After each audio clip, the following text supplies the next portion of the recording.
Marcos capítulo 10 y vamos a leer los versículos 17 al 31.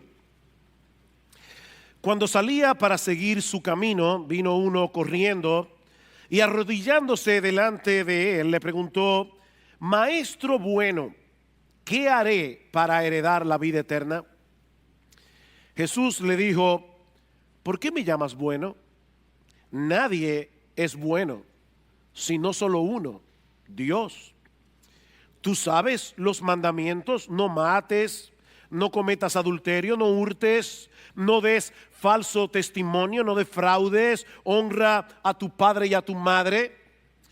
Y él le dijo: Maestro, todo esto lo he guardado desde mi juventud. Jesús, mirándolo, lo amó y le dijo: una cosa te falta, ve y vende cuanto tienes y da a los pobres y tendrás tesoros en el cielo, y ven y sígueme. Pero él, afligido por estas palabras, se fue triste porque era dueño de muchos bienes. Jesús, mirando en derredor, dijo a sus discípulos: qué difícil será para los que tienen riquezas entrar en el reino de Dios. Y los discípulos se asombraron de sus palabras, pero Jesús, respondiendo de nuevo, les dijo: hijos, qué difícil es entrar en el reino de Dios. Es más fácil que un camello pase por el ojo de una aguja que el que un rico entre en el reino de Dios. Ellos se asombraron aún más, diciendo entre sí: ¿y quién podrá salvarse? Mirándolos, Jesús dijo: para los hombres es imposible, pero no para Dios, porque todas las cosas son posibles para Dios. Entonces Pedro comenzó a decirle: he aquí, nosotros lo hemos dejado todo y te hemos seguido. Jesús dijo: en verdad os digo, no hay nadie que haya dejado casa o hermanos o hermanas o padre o madre o hijos o tierras por causa de mí y por causa del evangelio, que no reciba 100 veces más ahora en este tiempo casas y hermanos y hermanas y madres e hijos y tierras, junto con persecuciones, y en el siglo venidero la vida eterna. Pero muchos primeros serán últimos y los últimos primero. Si hay algo seguro en la vida, es que todos vamos a morir algún día. No sabemos cuándo será, no sabemos en qué circunstancia, pero sí sabemos que la muerte es inevitable. Esto es tan tormentoso que muchas personas prefieren no pensar en eso. Hace unos años atrás salió publicada la noticia de que un grupo de médicos estaba tratando de reducir la tasa de mortalidad. Yo no sé exactamente a qué se referían, porque lo cierto es que la tasa de mortalidad no puede ser reducida. Es de un 100%. Todo el que nace en este mundo morirá.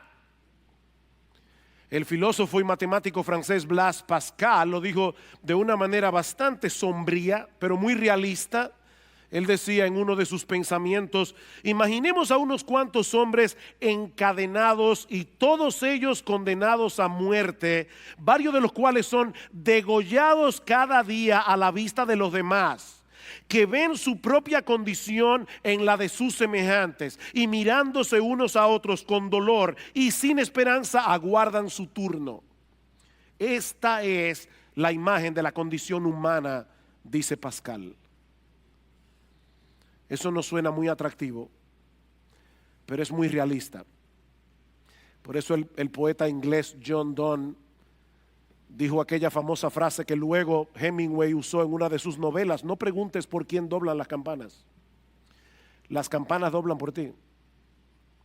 No preguntes por quién doblan las campanas. En los pueblos antes tocaban las campanas cuando había un funeral. Dicen: no preguntes por quién están doblando hoy las campanas doblan por ti. Cada segundo mueren miles de personas y cada una de esas muertes es un aviso de lo que nos espera a cada uno de nosotros, tarde o temprano.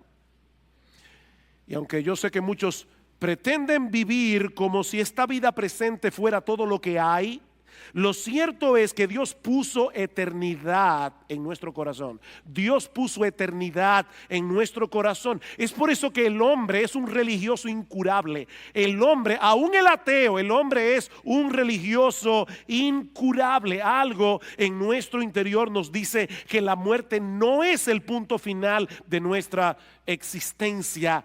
Hay algo que debemos hacer para prepararnos adecuadamente para enfrentar ese momento cuando llegue. Ahora la pregunta es, ¿cómo podemos estar seguros de que estamos haciendo todo lo que debemos hacer para dar ese viaje del que no hay retorno? ¿Cómo podemos estar seguros de que estamos haciendo todo lo que debemos hacer? Esa fue la inquietud del joven rico. Esa fue la inquietud de este hombre que vino a Jesús y que vamos a estudiar en esta mañana, como les decía, continuando con nuestra serie consecutiva de exposiciones en el Evangelio de Marcos. El Señor había estado por un tiempo en la región llamada Perea, como vimos hace 2 domingos atrás, al otro lado del Jordán, pero ahora se dirige hacia la ciudad de Jerusalén. Eso lo vemos en el versículo 32.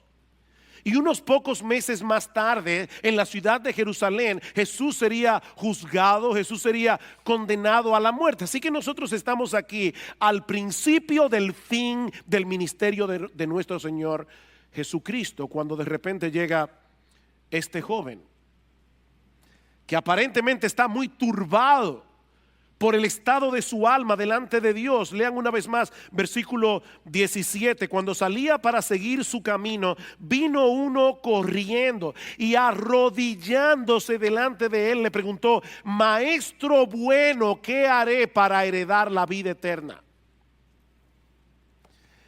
Un joven rico, dice Marcos.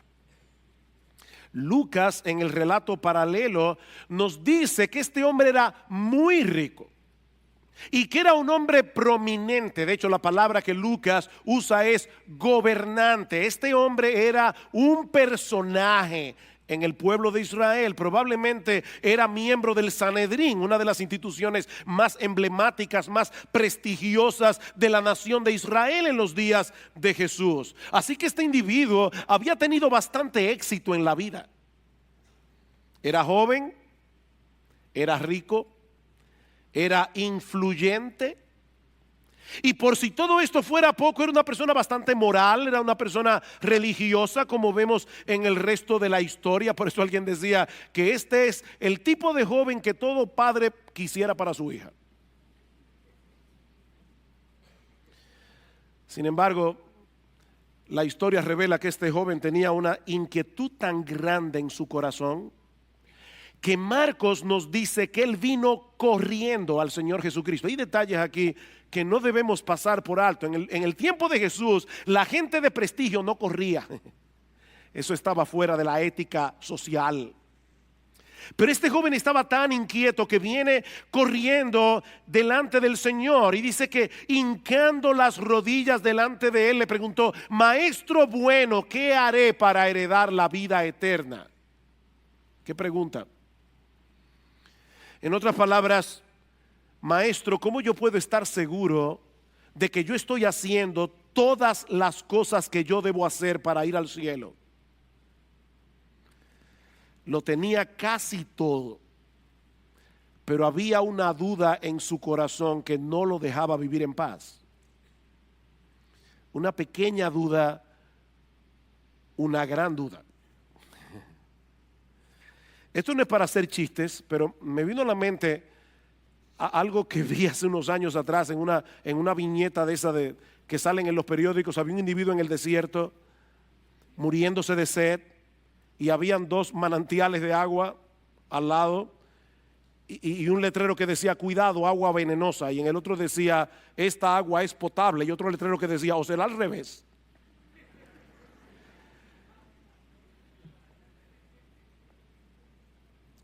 Señor, yo estoy haciendo todo lo que yo creo que debo hacer, pero yo no estoy seguro si no me hace falta algo más. Y yo confío en lo que tú me vas a decir. Dime qué tú crees que me falta para yo tener vida eterna. Ahora, hermanos, piensen en esto por un momento. Ese es el sueño de todo cristiano, que alguien venga a ti y te pregunte, dime qué yo debo hacer para ser salvo. Pero ahora escuchen la respuesta de Jesús. Versículo 18. Jesús le dijo, ¿por qué me llamas bueno? Nadie es bueno, sino solo uno, Dios. Si hay algo que esta historia nos enseña incidentalmente, es que el método evangelístico del Señor Jesucristo era muy diferente al de muchos evangélicos en el día de hoy. Yo estoy seguro que si este joven hubiera ido delante de algunos evangélicos, muchos evangélicos que yo conozco, dime qué yo debo hacer para heredar la vida eterna, rápidamente le hubieran dicho, ora conmigo la oración del pecador. O pídele a Jesús que entre en tu corazón. Yo no he visto una frase más abstracta que esa. Yo no sé cómo hacer eso. Que le pida a Jesús que entre en mi corazón. De paso, déjenme decirles algo, mis amados hermanos, nunca le digan eso a un inconverso. Esa frase no tiene ningún sentido. Esa frase no aparece en el Nuevo Testamento, los apóstoles nunca la dijeron. La salvación no viene simplemente porque tú invites a Jesús a entrar en tu corazón. De hecho, es tan extraña esta historia porque Cristo pudo haberle dicho, ¿qué te falta? Creer en mí. Señor, ¿qué me hace falta para heredar la vida eterna? Cristo pudo haberle dicho, oh, que creas en mí. Y sería la respuesta correcta, pero el Señor sabía que este joven tenía un concepto tan equivocado acerca de sí mismo que él no estaba preparado para recibir esa respuesta. No todavía. Saben que el concepto que mucha gente tiene de sí misma es que son personas buenas que a veces hacen cosas malas. El concepto bíblico es al revés. Nosotros somos personas malas que por la gracia común de Dios a veces hacemos cosas buenas. Pero ese es el concepto que este hombre tenía. Yo soy una persona buena, solo quiero saber qué más me falta. Si tú le dices a una persona como esta que reciba a Cristo en su corazón, probablemente va a pensar dentro de sí mismo, por supuesto, ¿por qué no? ¿Es eso lo que me falta? Es bueno tener a Cristo. Eso añadiría bondad a mi bondad, ¿verdad?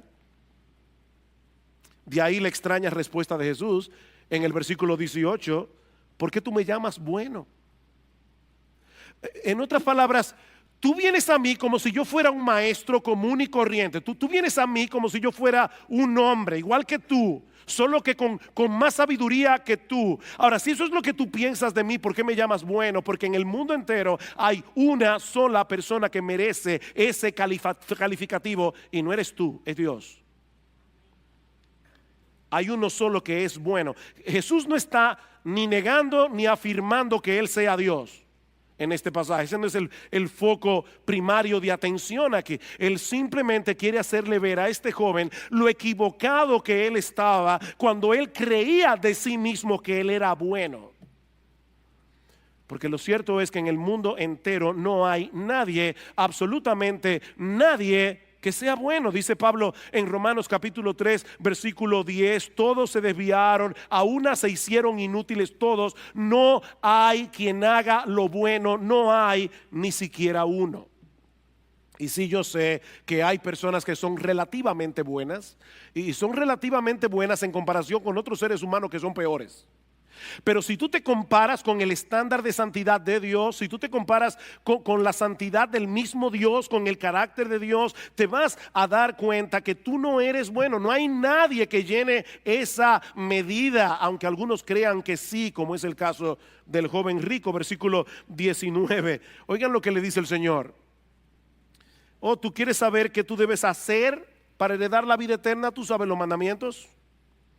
No mates, no cometas adulterio, no hurtes, no des falso testimonio, no defraudes, honra a tu padre y a tu madre. ¿Tú quieres hacer algo para salvarte? Mira los mandamientos, cúmplelos y vivirás. Ahora, pregunta, ¿está enseñando Jesús aquí en este pasaje que la salvación es por obras, que la salvación es por obedecer los 10 mandamientos? Por supuesto que no. De hecho, no voy a entrar en esto ahora, pero si ustedes van al capítulo 18 de Lucas, que es donde está el texto paralelo de Marcos capítulo 10, verán que inmediatamente antes de este relato encontramos la parábola del fariseo y el publicano. O sea que esa parábola está en el trasfondo de esta historia. Jesús dice, dos hombres subieron al templo a orar, uno era fariseo, el otro era publicano. El fariseo oraba consigo mismo y le decía a Dios, yo te doy gracias porque yo no soy como los otros hombres. Yo no soy adúltero, yo no soy avaro, yo doy diezmos de todo lo que gano, yo vengo al templo todos los sábados. Gracias, Señor, la verdad es que te pasaste conmigo. Y el fariseo le dice, yo no soy ni siquiera como este publicano, este cobrador de impuestos. Y el publicano se daba golpe en el pecho, se estaba lejos, diciendo, Dios, sé propicio a mi pecador. Y Cristo dice, este publicano descendió a su casa justificado antes que el otro, el fariseo, porque el que se humilla será enaltecido, el que se enaltece será humillado. Así que esta historia está en el trasfondo de esa parábola.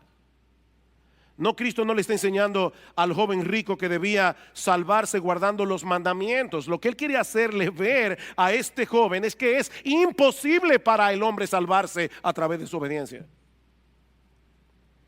La Biblia dice que uno de los propósitos por los cuales Dios reveló su ley es para que nosotros podamos evaluarnos objetivamente, mirarnos en ese espejo y ver lo lejos que nosotros estamos de llenar esa medida. Imagínate que el mandamiento más importante de la ley es: amarás al Señor tu Dios con todo tu corazón, con toda tu alma, con toda tu mente, con todas tus fuerzas, y eso no lo hace nadie ni por un segundo. Y el otro es semejante: ama a tu prójimo como a ti mismo.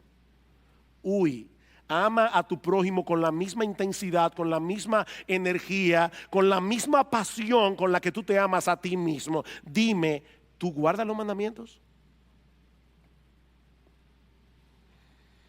Pablo dice en Romanos capítulo 3 versículo 20 que es por medio de la ley que viene el conocimiento del pecado.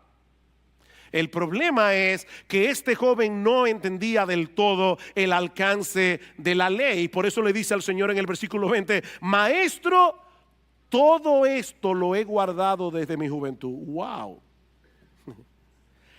Bueno, si esa es la medida, tengo mis papeles en reglas. En el relato paralelo, en el Evangelio de Mateo, se incluye esta última pregunta: ¿qué más me falta? Eso es interesante. Él estaba bastante seguro de su propia bondad, pero había un elemento de duda en su corazón. ¿Qué más me falta? Ese es el problema de aquellos que pretenden salvarse haciendo cosas buenas. No hay forma de saber con toda certeza de que estás haciendo lo suficiente. ¿Me hace falta algo más, maestro? Jesús, versículo 21, mirándolo, lo amó y le dijo: una cosa te falta. Ve y vende cuanto tienes, dalo a los pobres, y ven y sígueme, y tendrás tesoro en el cielo. Una cosa te hace falta. Hermanos, ¿qué reacción la de Cristo? Esto fue leccionador para mí. Jesús no reaccionó airado diciéndole: pero qué mentiroso y soberbio eres. ¿Estás tan ciego que no puedes darte cuenta de que no existe en este mundo ningún ser humano que llene esa medida de la ley de Dios? No.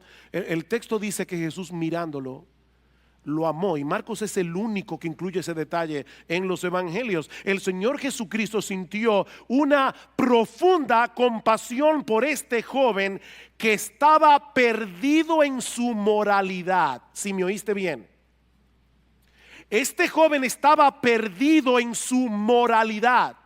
Los puritanos decían: hay dos formas en que se puede hundir un barco. Una es cargado de estiércol y la otra es cargado de oro, pero se va a hundir igualito. Mi amigo, nadie puede salvarse guardando los mandamientos. Pablo dice en Gálatas capítulo 3 versículo 10 que todos los que dependen de las obras de la ley para salvarse están bajo maldición, están bajo la maldición de Dios. Si tú estás dependiendo de las obras de la ley, de guardar los mandamientos, Pablo dice, no yo, Pablo dice en la Biblia, estás bajo la maldición de Dios. Pues escrito está, y ahora Pablo cita Deuteronomio, maldito todo aquel que no permaneciere en todas las cosas escritas en el libro de la ley para hacerlas. Cada vez que nosotros pecamos, estamos violando la ley como un todo, no simplemente estamos violando uno de sus acápites. Bueno, fue una mentirita. No, es que el problema con esa mentirita es que ya tú rompiste la ley, tú violaste la ley, y esa ley es un reflejo del carácter de Dios. Ese es el problema. La ley es un reflejo del carácter de Dios, de manera que cada pecado es un atentado contra el carácter santo de Dios. Por eso dice Santiago capítulo 2 versículo 10, cualquiera que guardare toda la ley, si eso fuera posible, pero ofendiere en un punto, se hace culpable de todos. Mi amigo, si tú te quieres salvar por tu obediencia, tendrás que obedecer todos y cada uno de los mandamientos de la Biblia todos los días de tu vida. Y si tú eres honesto contigo mismo, seguramente ya debes haberte dado cuenta de que eso es imposible. Y eso es precisamente lo que Cristo quiere hacerle ver a este joven rico, porque lo amó. Porque lo amó. No fue con una actitud de cinismo que el Señor trató con este joven. Y hermanos de Iglesia Bíblica del Señor Jesucristo, cuídense de eso. Uno puede ver a una persona moralista y tratarla con desprecio. Así como hay personas que tratan a las prostitutas, a los ladrones con desprecio, hay personas que tratan a los moralistas con desprecio. Cristo no hizo eso. Cristo sintió compasión por este joven, una profunda compasión. Y le dice, joven, solo te hace falta una cosa. Vende todo lo que tienes, dáselo a los pobres y sígueme a mí. Ahora, hermanos, y esto es crucial. Por fin, ¿cuántas cosas le faltaba a este joven? ¿3 o una? Porque él dice, una cosa te hace falta. Vende todo lo que tienes, dáselo a los pobres y ven y sígueme. Entonces, ¿qué era lo que le faltaba? Lo que le faltaba era seguir a Cristo. Fíjense, el punto aquí no es que por vender sus bienes y entregar la ganancia a los pobres, este joven iba a ir al cielo como recompensa, sino por seguir a Jesús. Ahora, vender todo lo que tenía y entregarlo a los pobres iba a ser la evidencia de que él había removido el ídolo de su corazón, el ídolo que él le había hecho a las riquezas, para hacer de Cristo el único objeto de su adoración, el único objeto de satisfacción, el único objeto de su deleite. Esa era la evidencia. Mientras dependas de otras cosas para tu felicidad, mientras dependa de otras cosas para encontrar satisfacción en la vida, mientras haya otras cosas aparte de Cristo en la que tú estés descansando tu identidad, es imposible que puedas creer aunque tú digas que crees. Esto es serio. Es muy fácil decir que creemos en Cristo, pero es otra cosa muy distinta mostrar esa confianza dependiendo únicamente de Él y encontrando toda nuestra satisfacción únicamente en Él.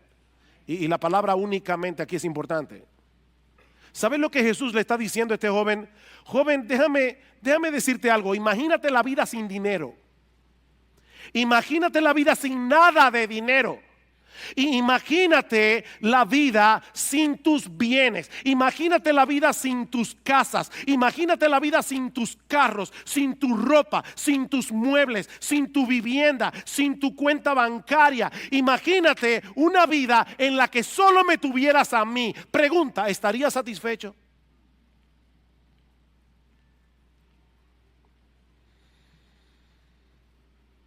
¿Saben lo que Jesús está haciendo aquí? Es una cirugía de corazón abierto.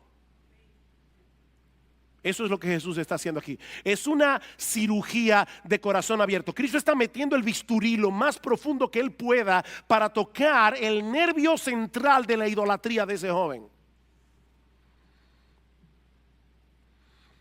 ¿Saben cuántas personas hay en el mundo que creen, pero en realidad no creen? O sea, personas que tienen a Cristo como un adorno más. Es un adorno en el contexto de su vida decente, en el contexto de su vida religiosa, pero Cristo no es su todo. Y déjame decirte algo, mi amigo, si Cristo no es todo para ti, Él no es nada para ti. Cristo no es un adorno. Es por eso que Jesús dice en Lucas capítulo 14 versículo 33 que el que no renuncia a todo lo que posee no puede ser su discípulo. Punto. El que no renuncia a todo lo que posee no puede ser mi discípulo. Es imposible seguir aferrado a todas esas cosas y al mismo tiempo tratar de aferrarte a Jesús. Eso no se puede. Tienes que soltar todo lo demás antes de que puedas aferrarte a Él de todo corazón. Él no es un adorno religioso. Si no lo es todo, entonces no es nada. Pastor, ¿significa eso que todos los cristianos tienen que ser pobres? No. En la Biblia nosotros encontramos varios personajes que eran muy ricos y muy piadosos. Abraham era muy rico, Job era muy rico. Pero a la hora de la prueba ellos demostraron que Dios era su todo. Ustedes recuerdan cuando Dios le dijo a Abraham: Abraham, vete al monte Moría, llévate a tu hijo Isaac, a ese adolescente que habías esperado por más de 25 años, y ofrécemelo a mí como un sacrificio. ¿Qué hizo Abraham? Fue al monte, al lugar donde Dios le dijo, e iba a degollar a su hijo. Y por supuesto Dios no se lo permitió. Pero Abraham demostró allí que él no idolatraba a su hijo. Dios era su todo, no su hijo. Lamentablemente este joven no pasó la prueba. En aquel momento crucial de su vida quedó evidenciado claramente quién era realmente su Dios. Versículo 22. Pero él, afligido por estas palabras, se fue triste, porque era dueño de muchos bienes. ¿Ven el contraste? El mismo que vino corriendo, hincando las rodillas, el mismo que vino con todo ese entusiasmo, se fue angustiado. Ese es el significado literal de la palabra griega que se usa allí y que nuestra Biblia traduce como afligido. Es exactamente la misma palabra griega que aparece en Mateo capítulo 26 versículo 37, cuando dice que el Señor estaba angustiado en el huerto de Getsemaní. Es la misma palabra. Se fue angustiado. El cáncer del materialismo había hecho metástasis en el corazón de este joven. Él estaba atrapado. Toda su vida dependía de sus riquezas. Mis hermanos, amigos que están aquí, escúchenme bien, porque esto que voy a decir ahora es una distinción crucial. El problema de este joven no radicaba en el hecho de tener muchos bienes. Su problema era que los bienes lo tenían a él. Es diferente. Él estaba atrapado, él estaba esclavizado por sus bienes. Él era un esclavo. Y nadie que no esté dispuesto a renunciar a esa esclavitud puede abrazar a Cristo de todo corazón. Nadie puede abrazar a Cristo de todo corazón mientras no esté dispuesto a soltar esa soga. Ahora, ¿saben cuál es el problema? El problema es que ningún ser humano puede librarse de esa tiranía por sí mismo. Óyeme bien, ningún ser humano puede librarse de esa tiranía en sus propias fuerzas. De ahí las palabras de Jesús a partir del versículo 23. Cuando se va el joven rico, dice Jesús, mirando en derredor, dijo a sus discípulos: qué difícil será para los que tienen riquezas entrar en el reino de Dios. Y los discípulos se asombraron de sus palabras, pero Jesús, respondiendo de nuevo, les dijo: hijos, qué difícil es entrar en el reino de Dios. Es más fácil que un camello pase por el ojo de una aguja que el que un rico entre en el reino de Dios. Ellos se asombraron aún más, diciendo entre sí: ¿y quién podrá salvarse? Mirándolos, Jesús dijo: para los hombres es imposible. Para los hombres es imposible. Esa es la enseñanza de toda esta sección. La salvación es imposible para los hombres, sean ricos o sean pobres. Noten lo que dice en el versículo 27 otra vez. Mirándolos, Jesús dijo: para los hombres. Él no dijo para los ricos, él no dijo para los pobres, él dijo para los hombres, sean ricos, sean pobres. Para los hombres la salvación es imposible.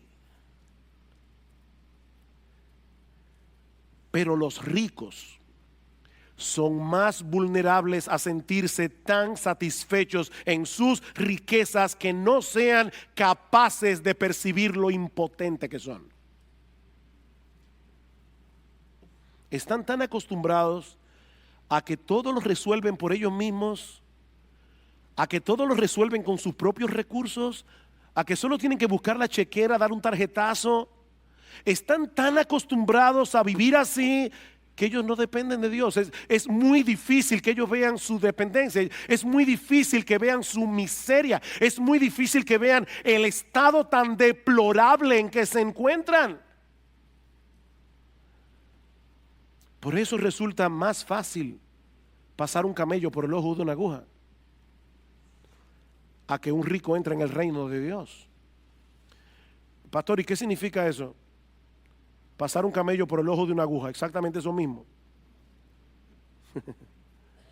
Exactamente eso mismo. Esa era una frase coloquial que se usaba en aquellos días para señalar algo que es imposible. Es como los gringos tienen una frase en inglés que yo no sé si se usa en español, pero ellos dicen: cuando a las ranas les salgan pelos. O sea, nunca. La misma posibilidad que hay de que a una rana le salgan pelos, o de que tú entres un camello por el ojo de una aguja, es la posibilidad que hay de que un rico entre al reino de Dios. Es absolutamente imposible que un camello pase por el ojo de una aguja, y así también es imposible para el hombre salvarse en sus propias fuerzas, y mucho menos alguien que se siente tan satisfecho por todo lo que tiene. Es imposible.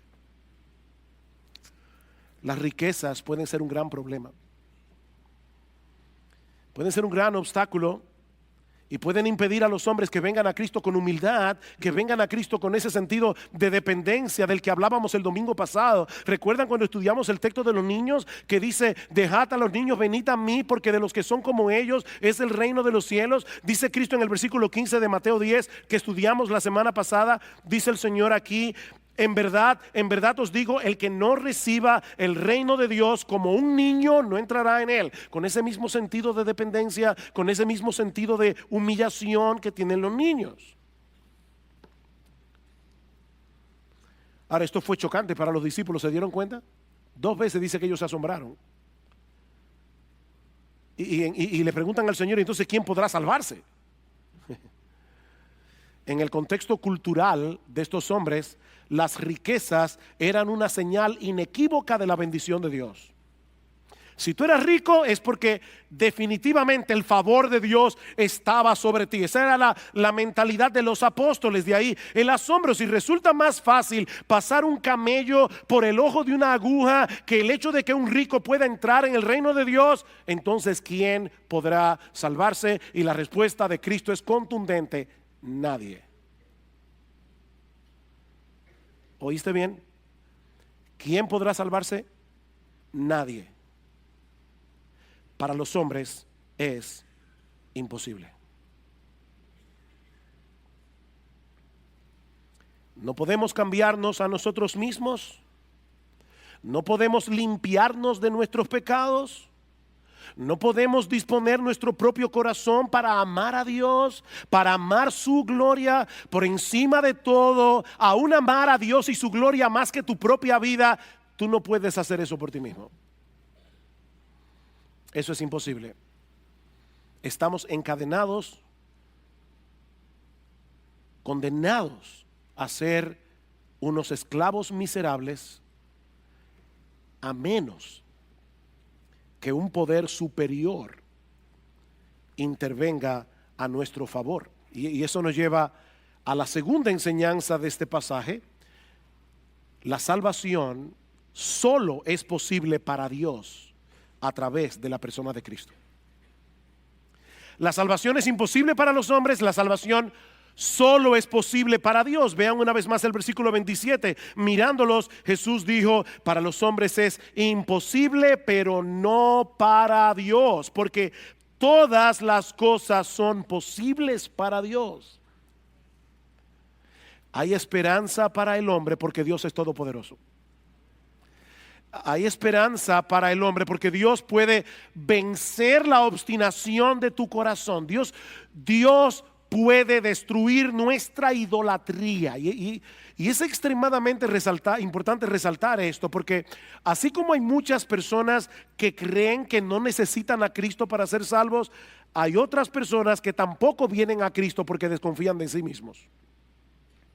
Y yo he visto personas así.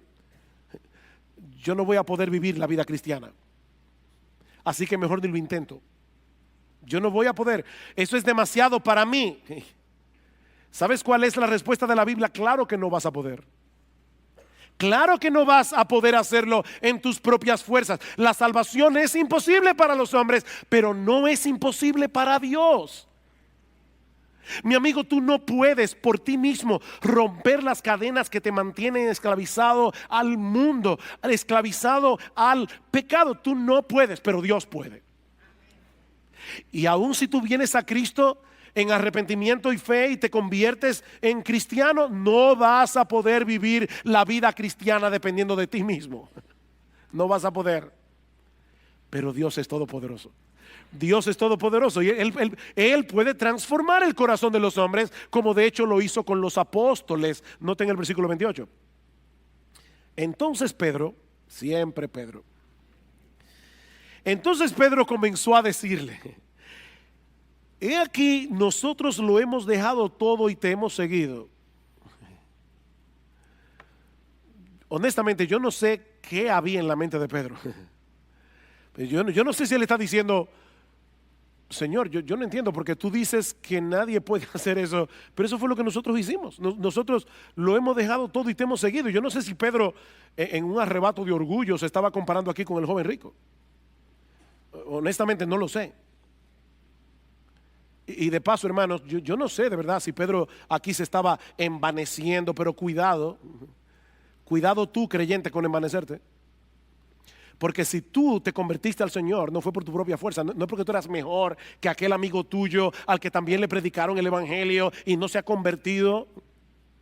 La salvación es por gracia y depende de Dios. Ahora, lo cierto es que los apóstoles estuvieron dispuestos a renunciar a muchas cosas para seguir a Cristo. Eso es verdad.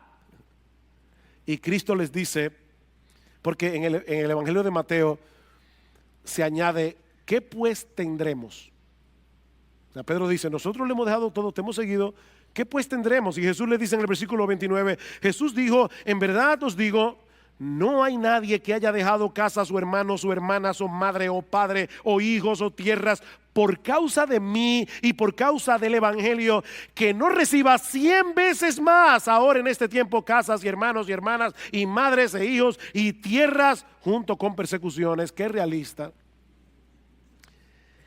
Y en el siglo venidero la vida eterna. Este es uno de los textos favoritos de los evangelistas de la prosperidad. Honestamente me da náuseas cada vez que yo oigo a una persona desde el púlpito diciéndole a una persona: ven a Cristo y todos tus problemas se van a solucionar, ven a Cristo y tú vas a ser rico y vas a tener una buena casa y vas a tener un mejor sueldo y vas a tener salud. Es una maravilla tener a Cristo. Eso es un mensaje diabólico, infernal y nauseabundo, porque eso no es verdad. No, yo no creo que eso sea lo que el Señor esté diciendo aquí. Más bien, yo creo que Él está reiterando lo que Él había dicho anteriormente, que es imposible seguirlo a Él sin estar dispuesto a renunciar a todo, incluyendo la familia. ¿Se dieron cuenta? Ninguno, vayan otra vez, no hay nadie que haya dejado casa, hermanos, hermanas, madres o padres o hijos o tierras por causa de mí, del evangelio. Aquí hay individuos que han tomado una decisión, la decisión de dejar todo atrás para seguir a Jesús, no importa las consecuencias. Y de paso, no es que el cristiano se vuelva un pesado con la familia, no es que el cristiano se olvide de la familia. No, lo que Cristo está diciendo, óyeme bien, es muy probable que si tú decides seguirme a mí, tu familia te aborrezca por causa de tu fe. Es muy probable que eso pase.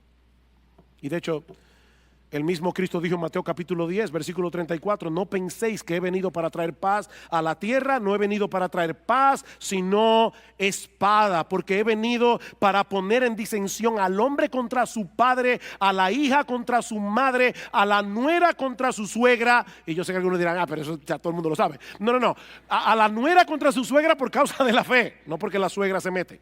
O sea, dice, a la hija contra su madre, a la nuera contra su suegra, y los enemigos del hombre serán los de su propia casa, dice Jesús. El que ama a padre o madre más que a mí no es digno de mí. El que ama a hijo o hija más que a mí no es digno de mí. El que no toma su cruz y sigue en pos de mí no es digno de mí. El que haya su vida la perderá, y el que pierda su vida por causa de mí la hallará.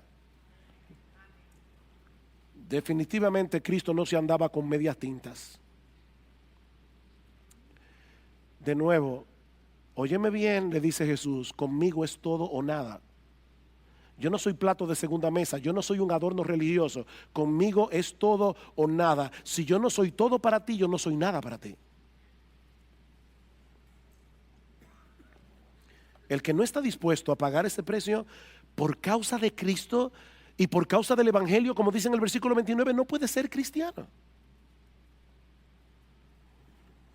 El problema es que todos nosotros somos demasiado débiles para hacer algo así, a menos que vengamos a Cristo en dependencia de Cristo. Tenemos que venir a Cristo en dependencia de Cristo. Para los hombres es imposible, pero hay esperanza para ti a pesar de tu impotencia, porque lo que es imposible para los hombres no es imposible para Dios. La salvación está disponible para toda clase de hombres, porque Dios es todopoderoso. Dios es todopoderoso, su poder no tiene límites, todas las cosas son posibles para Él, dice el Señor. Fue Dios el que proveyó el remedio a través de la persona y la obra de Cristo. Cristo murió en una cruz para pagar mi deuda delante del Padre. Es Dios el que abre nuestros ojos para que veamos la terrible condición en que nos encontramos, la necesidad que tenemos de ser salvos. Es Dios el que inclina nuestra voluntad para que abracemos por fe y de todo corazón lo que Cristo ofrece. Pero eres tú el que tienes que venir en dependencia de Él. La salvación es por gracia, dice Pablo en Efesios capítulo 2, por medio de la fe. Esto no de vosotros, dice la Biblia, es un don de Dios, es un regalo de Dios, no es por obras para que nadie se gloríe. Este es el punto focal del evangelio, la total impotencia del hombre contrastada con el absoluto poder de Dios. Hay salvación completa y gratuita por medio de la fe en la obra redentora de Cristo. Más adelante en el capítulo 10, versículo 45, dice el Señor: el Hijo del Hombre vino no para ser servido, sino para servir y para dar su vida en rescate por muchos. Él vino a morir en una cruz para dar su vida para rescatar pecadores.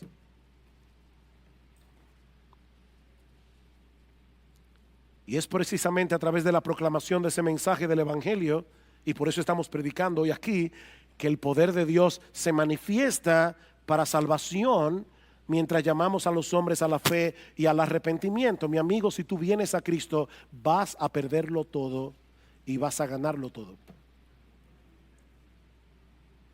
Vas a perderlo todo, vas a ganarlo todo. Eso es lo que dice el versículo 29. No hay nadie que haya dejado casa o hermanos o hermanas o madre o padre o hijos o tierras por causa de mí y por causa del evangelio que no reciba 100 veces más ahora en este tiempo casas y hermanos y hermanas y madres e hijos y tierras junto con persecuciones y en el siglo venidero la vida eterna.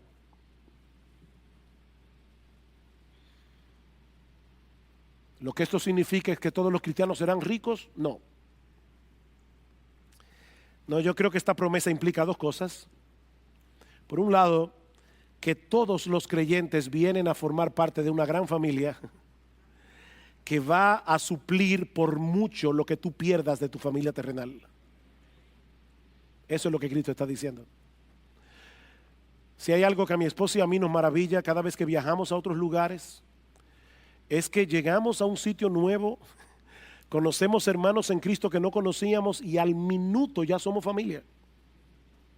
Y están dispuestos a servirnos, simplemente porque somos cristianos. Hay una familia de la fe en el mundo entero. Eso es impresionante. Pero por el otro lado, y esto que voy a decir ahora es muy sensible, yo creo que John Piper tiene razón cuando dice que hay algunos cristianos que por diversas circunstancias no están rodeados de muchos creyentes. Y él pone el caso particular de los misioneros.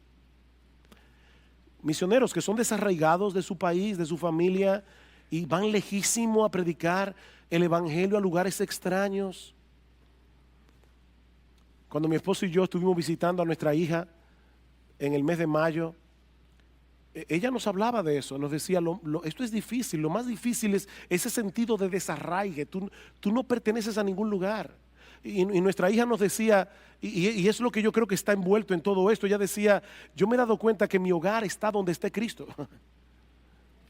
Mi hogar está donde está Cristo. Y yo creo que probablemente lo que el Señor está diciendo allí es a esas personas que están solas en lugares donde no hay casi cristianos. Dice, aún así, si tú lo pierdes todo por causa mía, lo que vas a obtener por el hecho de tenerme a mí será infinitamente más satisfactorio que cualquier cosa de este mundo que tú hayas podido perder.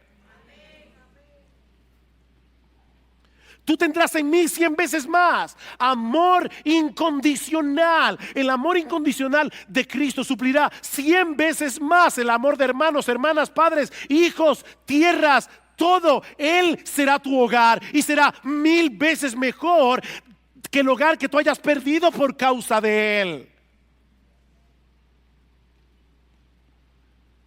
Cristo es mejor.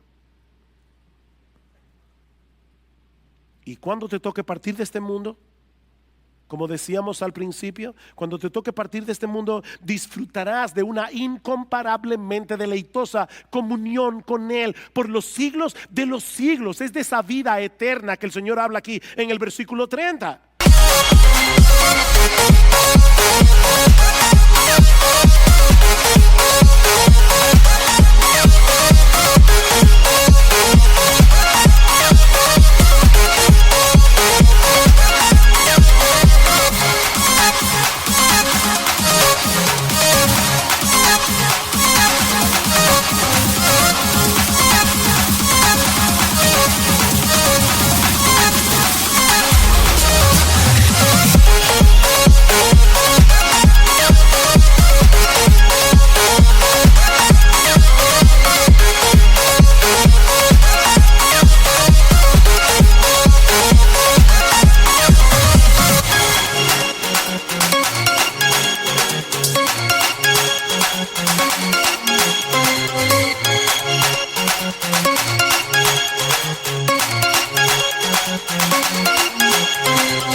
Por eso es que Pablo dice en Romanos capítulo 8, versículo 18, estoy seguro y tengo por cierto que las aflicciones de este tiempo presente no se pueden comparar con la gloria venidera que en nosotros ha de manifestarse cuando Jesucristo nuestro Salvador regrese en gloria.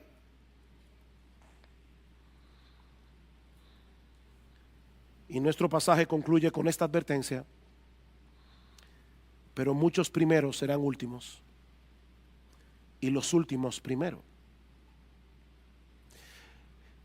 Y es una frase oscura en el contexto, pero yo creo que la idea puede ser la siguiente: la forma de obrar de Dios desafía nuestras ideas preconcebidas. El joven rico de esta historia al principio parecía estar muy cerca. Un individuo moral, religioso, que admiraba a Jesús. Maestro bueno, yo te admiro. Él parecía estar muy cerca del reino de Dios, pero al final demostró que estaba muy lejos. Según el criterio del mundo, este individuo había tenido una vida bastante exitosa, increíblemente exitosa. Era joven, era rico, era influyente. Según el criterio de Jesús, este joven era un pobre esclavo que estaba arruinando su vida en medio de su opulencia y en medio de su moralidad.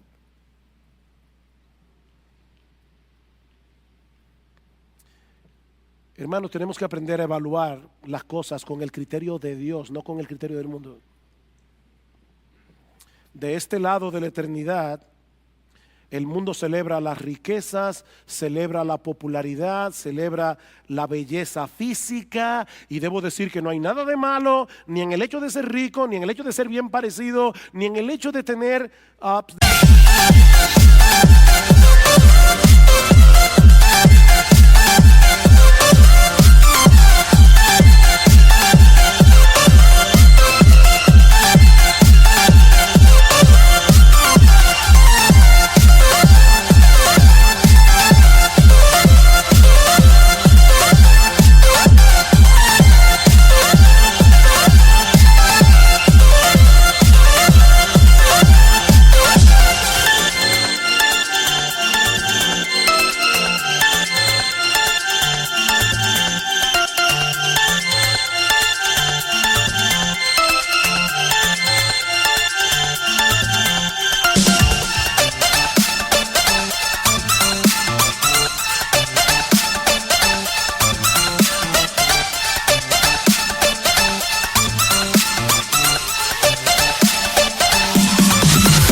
popular. Pero déjame decirte algo, mi amigo, si eso es todo lo que tú tienes, tú no tienes absolutamente nada que tenga valor permanente.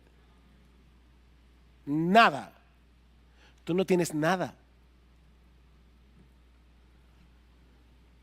Tenerlo todo sin tener a Cristo es tener una existencia miserable aquí y ahora, y una pérdida total cuando traspases esa línea que separa el tiempo de la eternidad. Tener a Cristo es tenerlo todo, aunque no tengas nada más.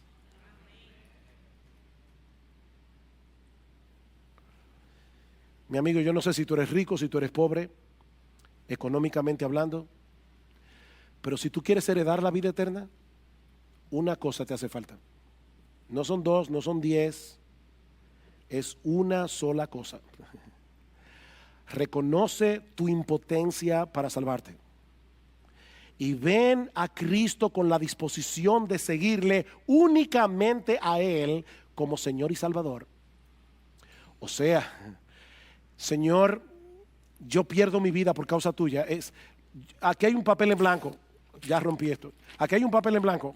Está firmado al pie por mí. Lo que tú escribas ahí yo lo voy a hacer, aunque yo no sé lo que es. Tú eres mi único Señor. Tú eres mi único amo. Tú eres mi único dueño. Ven a Cristo. Ven a Cristo. Y Sométete a Él como tu único Señor, como tu único Salvador. Señor, yo no confío en mis buenas obras, yo no confío en mi religión, yo no confío en que soy mejor que aquel. Mi única esperanza es que tú moriste por mí en la cruz del Calvario. Es mi única esperanza. Yo no confío en nada más que en ti. Mi amigo, no pretendas hacer en tus propias fuerzas lo que solo Dios puede hacer por ti. La salvación es imposible para los hombres. Es imposible. Tú no puedes pagar tu deuda con la justicia de Dios por causa de tus pecados. Tú no puedes cambiar por ti solo la inclinación de tu corazón. Tú necesitas la justicia de otro, Jesús, que sea puesta en tu cuenta por medio de la fe. Esa es la única justicia que Dios acepta como buena y válida. Yo sé que todos ustedes aquí han jugado Monopolio alguna vez. Si tú vas al banco con dinero de Monopolio, queriendo abrir una cuenta, van a llamar a un psiquiatra, porque es dinero falso. Óyeme bien, todas tus buenas obras son dinero de monopolio en la presencia de Dios. No valen nada. La única moneda que circula en el cielo es la justicia de Jesús. La única moneda que circula en el cielo es la justicia de Jesús. Y mi llamado en esta mañana es: ven a Cristo, confiésale tus pecados, confiésale incluso la dureza de tu corazón. Mi esposo y yo hablábamos con una joven esta semana y ella nos decía: yo no quiero a Dios, yo odio a Dios a sí mismo. Yo le dije: mira, ¿sabes qué? Díselo a Dios. Díselo a Dios. Confiésale a Dios tu amor al mundo. Confiésale a Dios cómo le has desechado. Confiésale a Dios cómo has cambiado a Él por aquello que no aprovecha, y pídele que transforme tu corazón. Pídele que te dé la gracia de la fe y del arrepentimiento. Pídele que te libere de la esclavitud y de la tiranía del pecado. Lleva tu causa delante de Él, porque solo Él te puede salvar. Quiere el Señor que al final de tu historia no seas como este joven rico, que se presentó delante de Cristo con tanto entusiasmo y finalmente se alejó de Él tan angustiado. Es mi oración que muchos aquí hoy puedan regresar a sus casas llenos de gozo, habiendo encontrado en Cristo el Salvador que sus almas necesitan, habiendo encontrado en Cristo el perdón de todos sus pecados, habiendo encontrado en Cristo gratuitamente, por gracia, por medio de la fe, el regalo de la vida eterna.